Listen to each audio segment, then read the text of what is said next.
A Organização Mundial da Saúde considera que estamos vivendo uma epidemia de sedentarismo. Quando esse tema é abordado, muitas pessoas têm o costume de associar apenas a saúde física. O que muitos não sabem é que a saúde mental também é comprometida. No TV Campus Entrevista de hoje, vamos conversar sobre os benefícios das atividades físicas e dos exercícios físicos para a saúde mental.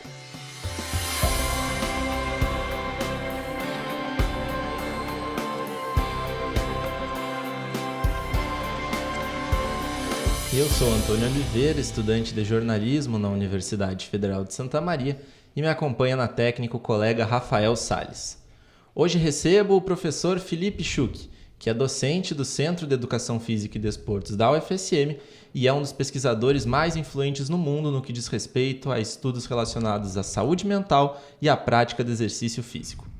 Olá, professor Felipe, muito obrigado por ter aceitado o nosso convite. Seja muito bem-vindo ao TV Campus Entrevista. Muito obrigado pelo convite, Antônio. É uma satisfação para mim estar aqui conversando com vocês e com os nossos telespectadores. Bom, é um senso comum que o exercício físico ele é benéfico para a nossa saúde, mas as pessoas elas costumam associar à saúde física, principalmente por aquela relação com perda e ganho de massa. No entanto, as pessoas não percebem que para a saúde mental é tão benéfico quanto. Eu queria que o senhor começasse explicando para a gente, então, quais são os principais benefícios do exercício físico na saúde mental. Bom, perfeito. Esse é um senso comum, é um conhecimento antigo, até já se diz. Muitas pessoas ainda remetem àquela frase do famoso filósofo Juvenal, dizendo mens sana in corpore sana, que na verdade essa frase ela foi tirada um pouco de contexto e utilizada para defender essa ideia. Então a ideia ela é bem conhecida, embora essa frase ela esteja fora de contexto. Bom, sim, o exercício físico e a atividade física, que é um conceito um pouco mais abrangente. Exercício físico é aquele exercício que é sistematizado, que é feito de forma repetitiva para aumentar uma valência física.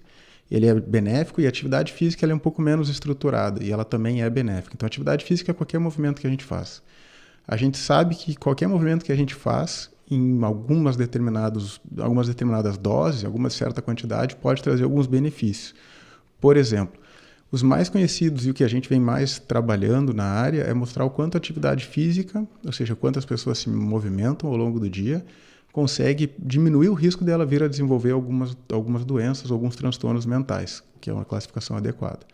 A gente sabe, por exemplo, que a atividade física reduz o risco de desenvolver depressão, sabe que a atividade física reduz o risco de desenvolver ansiedade. E a gente sabe também que o inverso, o comportamento sedentário, que é ficar muito tempo sentado, aumenta o risco de desenvolver depressão e ansiedade. Então, enquanto a gente tem que o movimento, por si só, ele aumenta o risco de desenvolver depressão e ansiedade, a falta dele e o ficar sentado, o movimento contrário, por si só, aumentam também, ou de forma independente, eles aumentam o risco de desenvolvimento de depressão e ansiedade. Essas são as duas áreas em que a gente tem mais evidências mais consistentes. E a gente sabe também que fazer atividade física, em quem já tem algum problema de saúde mental, pode ajudar em vários desfechos de saúde, como a gente trabalha. Pode ajudar reduzindo a depressão, reduzindo a ansiedade, melhorando eventualmente a autoeficácia, a autoestima e alguns outros domínios da saúde mental que podem ser importantes para promover bem-estar e qualidade de vida.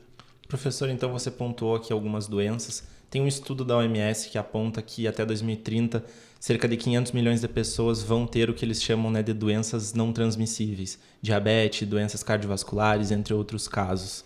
Como nós enquanto sociedade, o que nós podemos fazer, digamos assim, para evitar esse grande número, esse alto número de casos?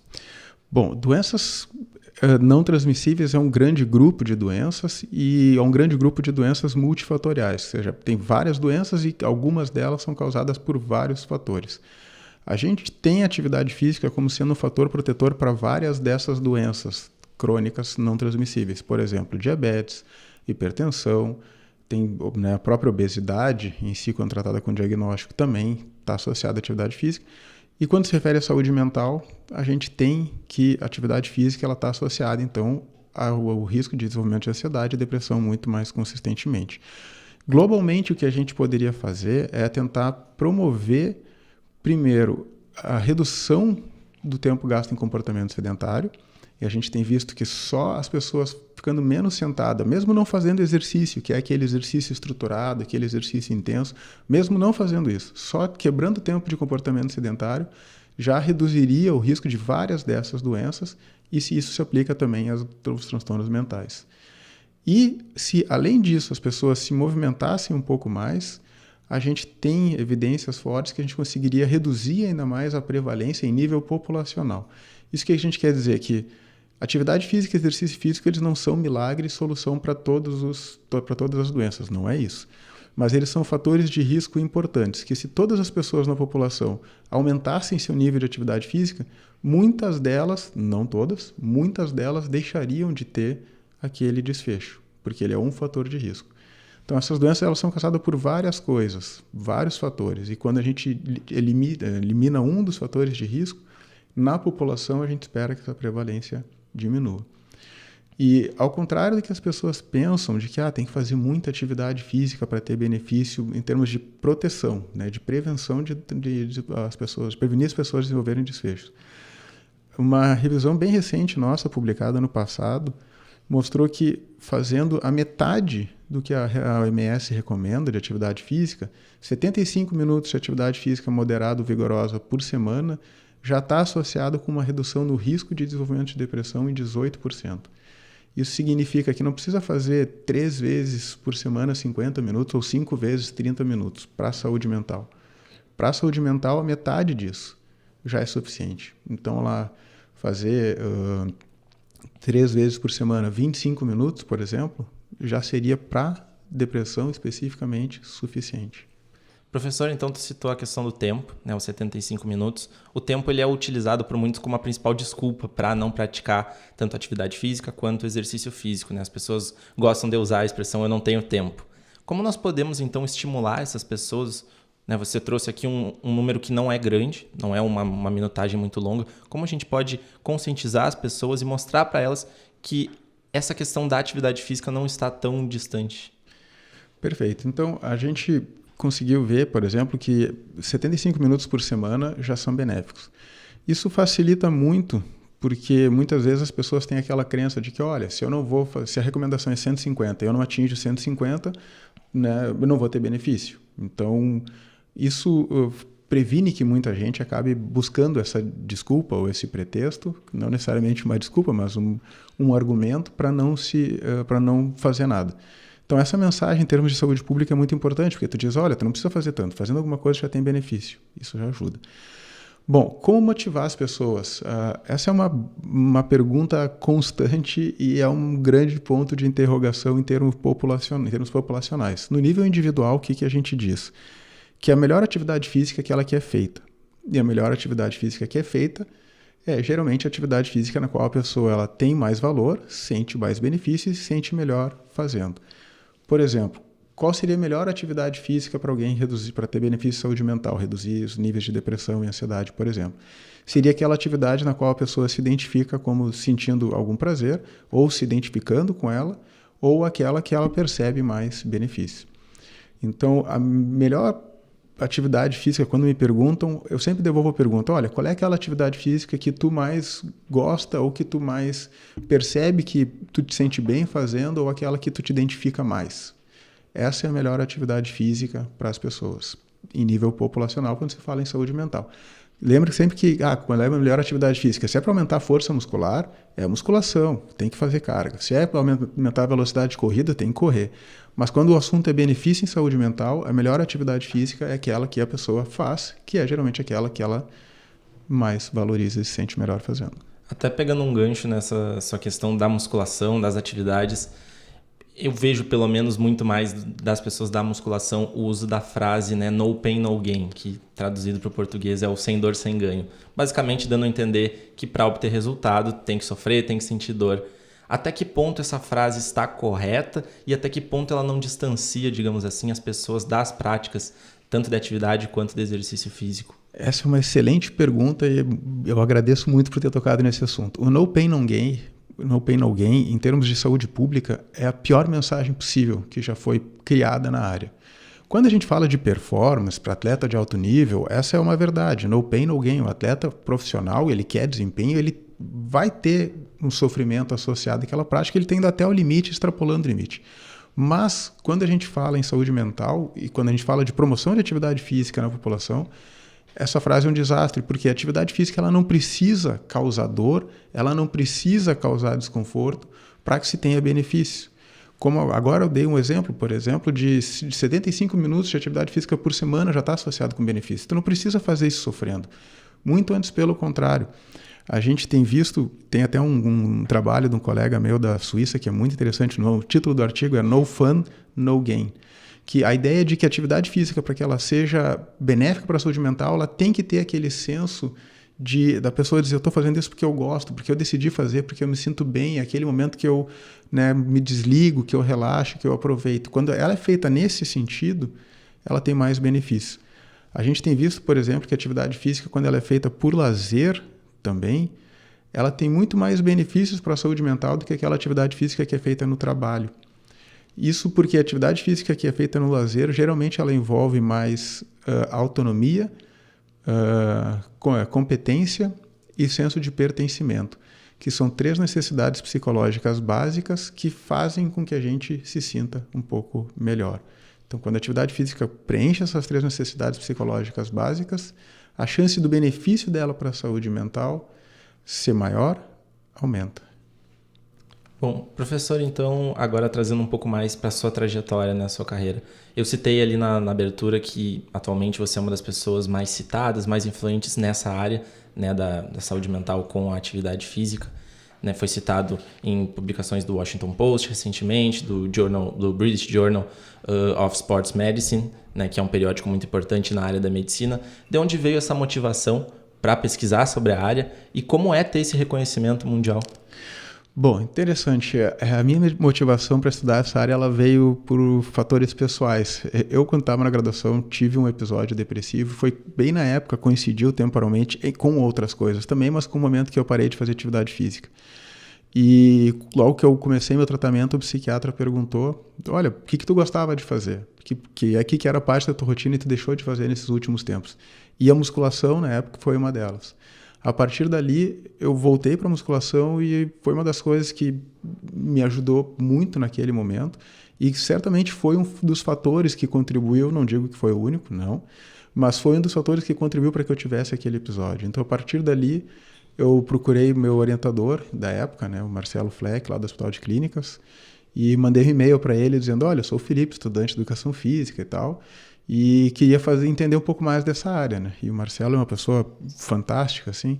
Ele disse, olha, eu sou o Marcelo, eu sou psiquiatra e te ofereço o meu grupo, se tu quiser vir nas reuniões e vamos estudar. Não tenho nada de exercício, gosto muito de fazer, foi o que ele disse na época, mas ia ser bom se a gente pudesse trocar. E a partir daí eu comecei a pesquisar na área, isso em 2007, e desde então sigo pesquisando na área. Bom, ter reconhecimento em tudo que a gente faz é sempre muito bom, né? Mostra que, em primeiro lugar, a mensagem que a gente está passando, que a informação que a gente está criando, está desenvolvendo e está construindo, ela está sendo repassada para outras pessoas em diferentes partes do mundo e que é uma mensagem que está sendo utilizada, né? Então, isso para mim é o principal, muito antes do próprio reconhecimento em si, é o que me leva a ter esse reconhecimento, que é saber que essa mensagem, o que a gente está fazendo aqui na universidade está sendo divulgado no mundo inteiro para não para todas as pessoas, mas para as pessoas que têm acesso a essas informações, que é um grande número de pessoas. Então isso é importante. E como é o conciliar essa teoria com a prática? A gente sabe de casos, né, que as pessoas às vezes têm a teoria, não conseguem conciliar com a prática. No teu caso, tu consegue conciliar a tua teoria com a prática, consegue ver os benefícios tanto em ti quanto nas pessoas mais próximas? Bom, eu sou suspeito para falar, né? Desde que eu tive o episódio, desde que eu voltei a fazer, eu nunca mais parei de fazer exercício. Inclusive hoje, 1 hora do meu dia é o meu momento sagrado, assim, pode ser mais tarde, eu gosto de ir mais tarde para academia, mas vocês vão me encontrar sempre, não sempre, um dia ou outro, às vezes a gente acaba falhando, tem algum evento e tal, mas pelo menos umas 4 vezes por semana eu faço meu exercício, o mesmo para minha esposa, mesmo para todo mundo que, né, convive comigo mais regularmente, e não porque seja uma obrigação, mas porque eu me sinto bem, para mim é o momento. Então, isso é o mesmo para os meus colegas, né? Agora há pouco a gente teve a visita do Brandon Stubbs, que é um colega meu lá da Inglaterra, ele ficou aqui na UFSM por 2 semanas, e a mesma coisa, ele ia comigo lá para a academia, a gente treinava, e ele pesquisa nessa área, então a gente aplica em nós mesmos e também, sempre que a gente pode, a gente divulga essa mensagem para outras pessoas. E quanto ao FSM, então, você trouxe aí colega que veio do continente europeu até o FSM, tem pesquisas sendo realizadas aqui, a gente sabe que tanto você quanto outros pesquisadores pesquisam, tem estudantes que estudam, mas quanto à comunidade, o que a UFSM oferece nessa questão da conscientização, na questão da atividade física, o que as pessoas podem esperar da UFSM quanto a esse assunto? Ótimo, a UFSM ela tem vários programas de atendimento a alunos e a própria comunidade de atividade física. Então, a gente tem o esporte universitário, por exemplo, que atende a comunidade universitária, e a gente tem outros programas de extensão que também são abertos à comunidade. Eu acho que tem bastante coisa acontecendo, mas a universidade também ela sempre tem espaço para que a gente consiga abranger públicos maiores e melhorar a qualidade de vida da nossa comunidade. Então, tem algumas ideias sendo elaboradas, sendo pensadas dentro da universidade para que se possa atingir públicos maiores, inclusive o nosso grupo de pesquisa também tem pensado em algumas possibilidades, mas ainda são ideias e planos, então logo mais, quando tiver algo mais estruturado, a gente pode tocar de novo nesse assunto. Bom, então a atividade física, o exercício físico, a gente sabe que, né, é benéfico para a nossa saúde, melhora, digamos assim, o nosso dia a dia, mas você tocou num ponto importante agora há pouco, que são os atletas de alta performance, né? Digamos assim, as pessoas que levam o esporte mais a sério. Até que ponto a atividade física consegue ser conciliada, digamos assim, com o bem-estar da saúde mental, sem prejudicar a saúde mental e conseguir, digamos assim, um bom resultado, um resultado satisfatório?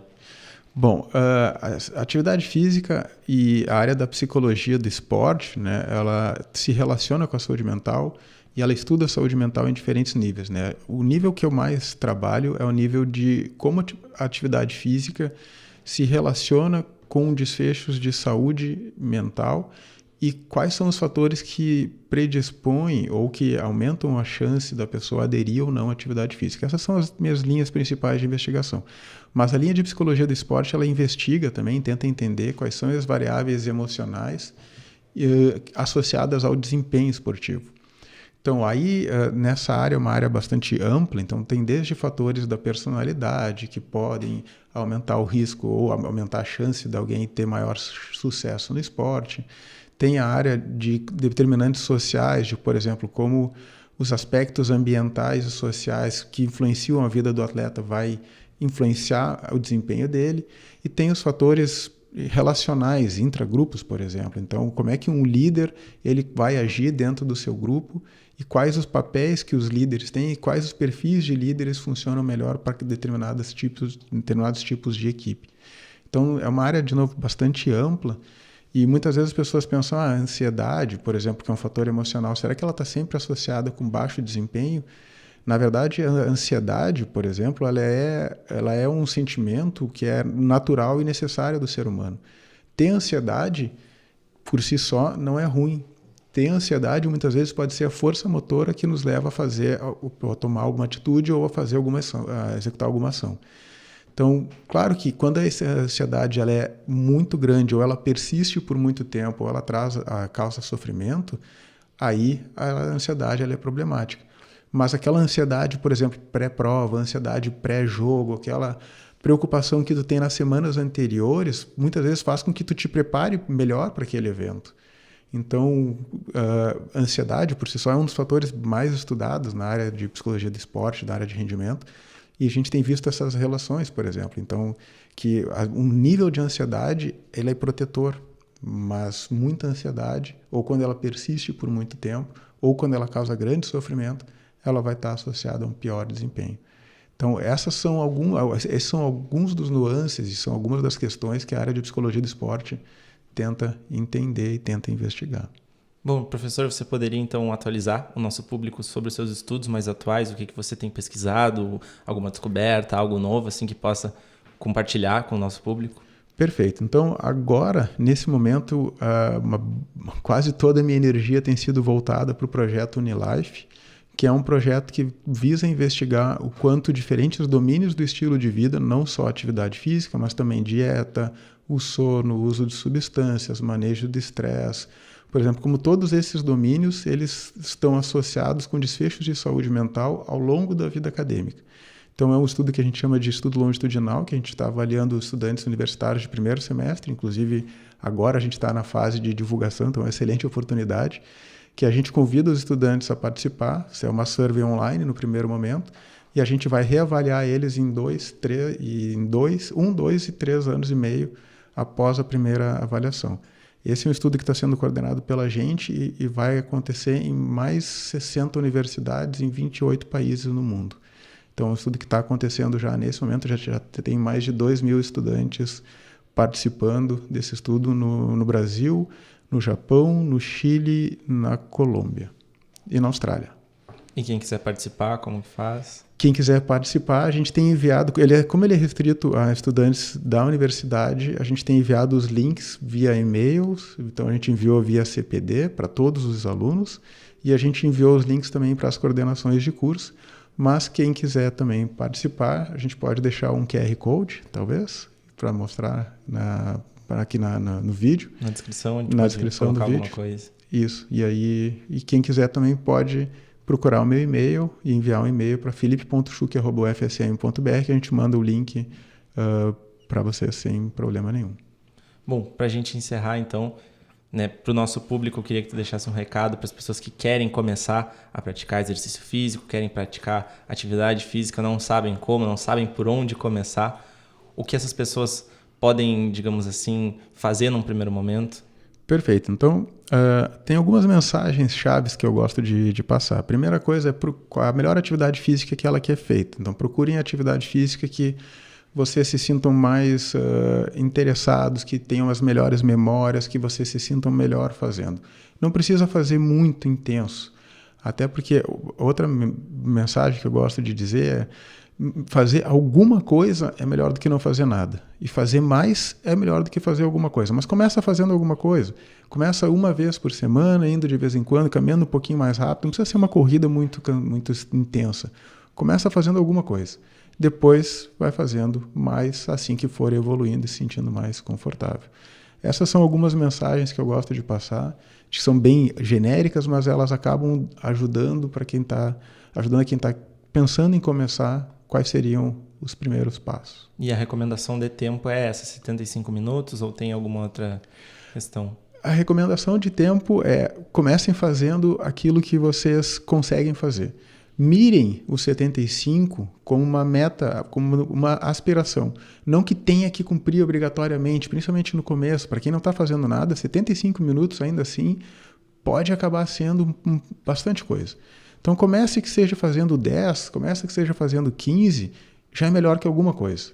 Se depois conseguir chegar aos 75, se depois conseguir chegar aos 150, se conseguir chegar aos 300, melhor. Mas começa fazendo alguma coisa. Mesmo 5 minutos por semana é melhor do que 0 minutos por semana. E assim, essa é uma das mensagens que eu gosto de deixar as pessoas pensando sobre. Professor, então, queria te agradecer pela presença aqui, agradeço em nome da nossa equipe. Acho que é muito importante a gente conscientizar o público sobre o assunto, porque é um assunto que é muito atual e às vezes as pessoas acabam não tendo tanta noção de como é a realidade. Então é muito importante ter alguém como você expondo esses dados, expondo pesquisas e trazendo, digamos assim, dicas. Não são soluções, né? Mas são dicas e são dicas bem valiosas para o nosso público. Muito obrigado.